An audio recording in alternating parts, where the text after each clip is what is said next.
గారిని ఎంఆర్ఓ గారిని ఎందుకు బలి చేద్దాం అనుకుంటున్నావు? నేను ఛాలెంజ్ కడుతున్నా నీకు. ఆర్డీఓ గారికి నాకు ఒక్క ఫోన్ కాల్ ఉన్నా కూడా గవర్నమెంట్ మీదే తీసుకోండి, ఒక్క ఫోన్ కాల్ కూడా ఉన్నా దేనికంటే దానికి ఛాలెంజ్. మీరు నాకు ఈ ఆడియో లీక్ అయింది నీ ఆఫీస్ నుంచి ఆడియో లీక్ చేసారు. నీ ఆఫీస్లో ఏం జరుగుతుందో నీకు తెలియకపోతే అమాయకులైన ఆర్డీఓ గారిని ఎంఆర్ఓ గారిని బలి చేసుడేంది? ఇలా ఖచ్చితంగా నేను కూడా డిమాండ్ చేస్తా ఉన్నాను, ఎటు పరిస్థితుల పొన్నం ప్రభాకర్ గారిని ఖచ్చితంగా బర్తరఫ్ చేయాలని నేను కూడా డిమాండ్ చేస్తా ఉన్నాను. ఎందుకంటే ఇది ఆయన మాట్లాడేది ఆయన ప్రమాణ స్వీకారం చేసిన దానికి దీనికి సంబంధం లేకుంటున్నది కాబట్టి ఖచ్చితంగా పొన్నం ప్రభాకర్ గారిని ఇలా బర్తరఫ్ చేయాలని కోరుతా ఉన్నాను. నిన్న కూడా ఇలా ఈయనకి ఎట్లయిపోయిందంటే ఈయనకొకటి పెడదామనుకుంటున్న పేరు పొన్నం ప్రభాకర్ గారికి ఇవాళ నుంచి ఆవేశం స్టార్. ఈ ఆవేశం స్టార్కి నిన్న కూడా మీకు ఒక ఆడియో వినిపిస్తా, ఇప్పుడు యావత్ తెలంగాణ ప్రజలు వినాలే, ఇలా వినిపిస్తా. నిన్న ఒక తిరుపతి గౌడని హుస్నాబాద్లో అమనగుర్తి నుంచి ప్రజలు ఫోన్ చేస్తే ఒక్కసారి ఇది మీరు వినాలి ఆడియో.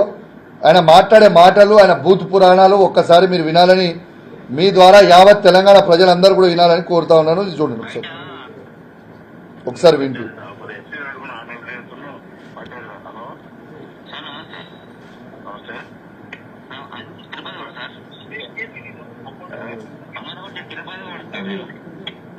మాక్సిమం అది స్కూల్లో అది బయట గవర్నమెంట్ ల్యాండ్స్ వచ్చి ఉన్నాయి. స్కూల్లో అది ఇచ్చారు పర్మిషన్ బుద్ధిగా వేదవనా కొడుకులకు ఎంతమంది ఇచ్చినప్పుడు ఎందుకు ఇచ్చి నేను తీసుకున్నా పర్మిషన్ అది వాడవాడ నన్ను ఆపుతా అంటాడు. మంచి రిక్వెస్ట్ చేస్తా అవుతా అడ్డుకుంటా అంటే ముట్టి వాళ్ళ కూడా నా కొడుకుల వలన నేను టమాటా తగ్గుతున్నా కొట్టిన నా కొడుకులు నేను ఇస్తున్నా నా పర్మిషన్ సబ్స్టేషన్ కు నా సొంతంగా గవర్నమెంట్ వాళ్ళు నలుగురు పిల్లలు ఊళ్ళంతా ఎవరు ఇచ్చిన పర్మిషన్ ఇచ్చారు. ఎవరైనా అడ్డుకుంటే చెప్తారా ముట్టిపోక నేను కూడా అలవడతా చేయకూడదు. విన్నారు కదా ఇవాళ అవి ఏం మాటలండి నాకు అర్థం కాదు. ప్రజలు ఫోన్ చేస్తే కూడా అవి ఏం మాటలు, ఆ మాటలు చెప్పనికే కూడా నాకు సిగ్గు అనిపిస్తూ ఉంది. ఇవాళ మంత్రిగా ఎదిగినావు నువ్వు, ఇట్లనే ఆగకుంటే నేను కరీంనగర్ పార్లమెంట్ ఎంపీగా గెలిపించినప్పుడు నువ్వు ఆగుడు లేకుంటే కరీంనగర్ నీ సొంత ఊర్లో డిపాజిట్ రాను విను.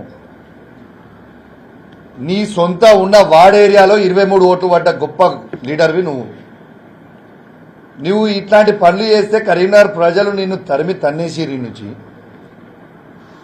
ఏడుగా పోయి పాపం హుస్నాబాద్ తెలియకుండా ప్రజలు నీకు ఓటేసి గెలిపిస్తే గిరా నువ్వు చేసే పనులు ఇంత ఆసానం ఎందుకు నీకు?